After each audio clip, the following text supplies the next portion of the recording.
네, 반갑습니다. 안상현입니다. 애니어그램 그 9가지 성격 유형들의 리더십 특징을 조금씩 정리해 보고 있는데요. 지난번 8유형 했고요. 오늘은 9유형, 장형이지만 8유형과 9유형, 1유형 정말 다른데요. 어떤 특징이 있는지 정리해 볼까요? 자, 한 줄로 정리해 보자면은 9유형, 뭐라고 설명할 수 있을까요? 9유형. 특징이 화합가니까요. 그 중용의 리더십이라고 해야 될까요? 리더로서 체계적이고 조화로운 업무 환경을 조성하여 공동의 목표를 이룰 수 있도록 한다. 이제 이런 커다란 특징이라고 볼 수가 있고요. 조화로운 업무 환경이라는 것이 큰 장점이라고 볼 수가 있겠죠.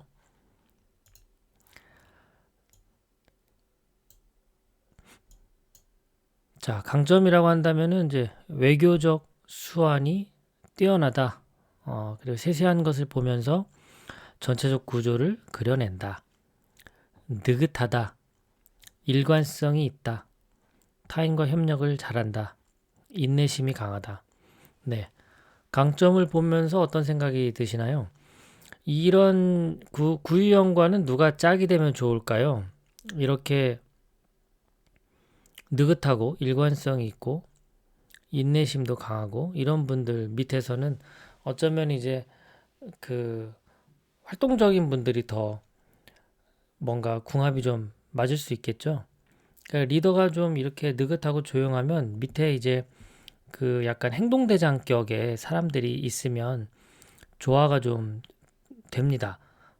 말하자면 구유형의 그 활동적이지 못할 때의 그런 면을 이제 다른 팀원들이 대신해주고 그리고 막 이렇게 그 혈기왕성하게 활발하게 하지만 인내심이 없고 뭔가 그 느긋하지 못한 이런 팀원들은 이제 이런 구유형 같은 리더가 보완적으로 다 잡아주는 이렇게 뭔가 궁합이 좀 맞으면 잘 아무래도 그 회사 운영이나 조직 운영에 도움이 될 것 같아요.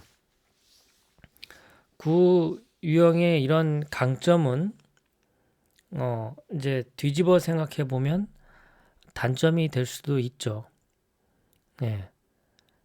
타인과 협력을 잘 하는데 강력하게 주장을 해서 설득을 해야 되는 상황에서 이제 타인과의 그 협력적인 측면으로만 접근하게 되면 이제 시간적으로도 성과가 느리고 그리고 이제 상대 입장을 또 고려해 줘야 되니까 강력하게 드라이브 걸기는 이제 어렵게 되는 거죠. 느긋한 거는 이제 뭐 좀 성격 급한 분들한테는 답답해서 같이 일을 못 할 수도 있어요. 결정을 해달라고 이제 구유형 리더에게 올렸는데 여러 사람 의견 듣느라고 그 결정적으로 어떻게 하라라고 이제 이야기를 단정지어서 안 해줄 수도 있거든요. 오히려 이제 팀원에게 되묻겠죠. 너는 어떻게 했으면 좋겠냐 해서 이제 그 팀원의 의견을 이제 적극적으로 수용하고 들어주는 이제 그런 어떤 포용과 협력 이런 건 강한데 또 반면 스스로 그런 걸 정하지 못하는 팀원에게는 이제 이런 카리스마가 약한 결정력이 약한 구유형 입장에서는 서로가 답답할 수도 있는 이제 그런 상황인 거죠. 자, 이제 약점으로 이제 드러날 수 있는 건 갈등 회피 이거는 이제 숙명적인 구유형의 숙제죠. 리더로서 아마 리더의 자리에 섰던 구유형이 가장 많이 힘들어했던 게 이제 이런 다양한 사람들과의 갈등을 어떻게 해결하느냐가 숙제예요. 두 번째 숙제는 이 우선순위입니다. 우선순위. 가장 중요한 것부터 해서 처리를 해야 되는데 당장에 중요하지도 않은 정말 구의용 습관 중에 그런 게 있거든요.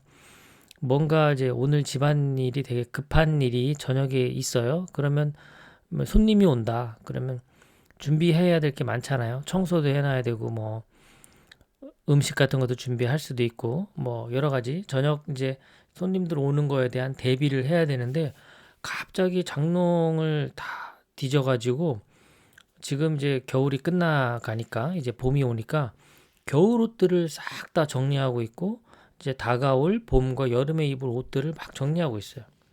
꼭 오늘 안 해도 되거든요.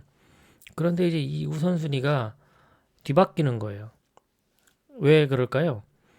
이제 스트레스 받는 거죠. 그런 갈등 상황이라고 볼 수가 있어요. 퉁쳐서 이야기하자면 저녁에 다가올 나의 스트레스 상황, 갈등 상황, 이런 상황들을 이제 회피하기 위한 전략을 쓰는 겁니다. 이런 이제 우선순위를 좀 잘 잊어버리고 중요한 거에 집중 못하는 요것이 또 미루는 습관과도 이제 연관이 좀 되죠. 중요한 일을 계속해서 미루다가 이제 디데이가 돼서야 그렇게 막 급하게 처리하는 약간 좀 마감 효과가 있다고 봐야죠. 그 유형 입장에서. 그리고 자신의 분노를 잘 깨닫지 못하는 것도 커다란 약점 중에 하나입니다. 압박을 받으면 수동적인 공격 태도를 보이는 것, 이런 약점이 있고요. 우유부단, 네. 연결고리가 좀 있죠. 갈등 회피, 우선순위를 잊어버리고 미루고 내가 지금 왜 화가 났는지를 잘 모르고 이 수동적인 공격 태도에는 이 미루는 것 이렇게 연결될 수도 있어요. 결정 못 짓고 이렇게 고집스럽게 뭐 한다 안 한다라고 답변을 안 주고 고집스럽게 이제 자기의 태도를 고수하면서도 어떤 의견은 안 줘요. 이제 약간 그런 고집스러운 태도들은 수동적인 공격처럼 보이기도 합니다. 뭐 따르는 것도 아니고 그렇다고 비키는 것도 아니고 자신이 리드할 것도 아니고 그렇게 뭔가 머뭇머뭇 그냥 있는 것, 이런 것들이 또 연결되고 우유부단 이런 것들도 연결되는 지점이라고 볼 수가 있어요. 자, 어떻게 좀 더 리더십을 개발하는 데 도움이 될 만한 내용들이 뭐가 있을까? 좀 과감하게 할 필요가 있죠. 사실 구유형 장형이에요. 장형. 과감한 사람이에요. 에너지도 아주 크고요. 예, 그렇게 쪼잔한 사람이 아닙니다. 되게 감도 있고요. 근데 이제 그런 자신을 신뢰하지 못해서 생기는 것들이거든요. 추진력 있게 할 필요가 있어요. 과감하게 이렇게 자기를 좀 내세우면서 할 필요가 있고, 그리고 이제 해야 할 게 있으면 제때제때 해내는 것, 이런 연습이 필요하고요. 그리고 어떤 문제가 있으면 딱 그 문제를 이제 직면해서 해결하려고 그 현장 속으로 뛰어 들어가야죠. 좀 9가지 유형들 중에서 좀 긍정적인 약간 그 사람 좋아 보이는 유형이 몇 번일까요? 대표적으로 2번, 7번, 9번. 요 279가 좀 공통점이 있다면 이 문제에 직면하기를 잘 못해요. 자, 9유형 입장에서는 갈등 회피라고 하는 이 커다란 방어 기제가 있어서 그렇고요. 그렇다 보니까 그 문제를 직면하지 못하고 외면하는 거죠. 자신의 분노도 외면, 지금 당장에 벌어진 커다란 문제도 외면, 회피, 혼수 상태에 빠지고 이제 이렇게, 그래서 현실을 잘 못 보는 단점이 있는데 이 유형 입장에서는 또 어떨까요?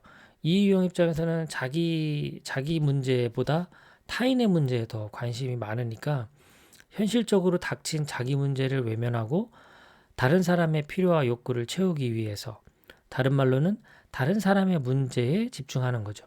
사실 내 코가 석자인데 그 현실을 바라보려 하지 않는 거예요. 그리고 7유형은 왜 그럴까요? 7유형은 고통 회피잖아요. 고통 회피. 그러니까 지금 당장에 정말 회사 잘리고 가족들이 밖으로 나앉게 생겼지만 그럼에도 자기는 괜찮다는 거예요. 다 괜찮다. 잘 될 거다. 시간이 지나면 다 해결될 거다. 이런 식으로 그 현실적인 자기 문제에 직면하기보다는 이제 자신의 어떤 긍정적이고 낙천적인 그런 사고 습관을 이제 활용해서 좋은 쪽으로 이제 생각하려고 외면하는 거예요. 직면하지 않는 거예요. 그래서 2번, 7번, 9번이 이런 면에서 좀 뭐랄까요? 1번, 3번, 5번 뭐 이런 분들이 2번, 7번, 9번을 바라보면 현실적이지 않다. 이렇게 생각을 하는 겁니다. 뭔가 좀 현실적인 문제에 이렇게 막 골똘히 해결하면서 더 나아지려고 노력해야 되는데 그렇지 않고 그냥 괜찮다고 좋아질 거라고 이제 이렇게 막연하게 믿고 가는 이런 분들을 보면 답답한 거죠. 현실적이지 않다. 너무 이상적이다. 뜬구름 잡는다. 이제 이런 이야기를 들을 수도 있는 겁니다. 자, 오늘 애니어그램 1번부터 9번 리더십 관련한 내용을 중심으로 정리하고 있는데요. 두 번째 시간으로서 장형, 구유형의 특징을 좀 알아봤습니다. 네, 오늘도 낮에는 날씨가 굉장히 덥더라고요. 산책하기 정말 좋은 날입니다. 점심 식사하시고 한번 동네 한 바퀴, 회사 한 바퀴 돌아보시면 어떨까? 그러면서 좀 자기 자신에 대한 생각을 좀 정리해보고 또 자기 마음을 좀 챙기는 알아차림의 시간을 가져보면 어떨까 싶습니다. 고맙습니다. 평온한 하루 되십시오.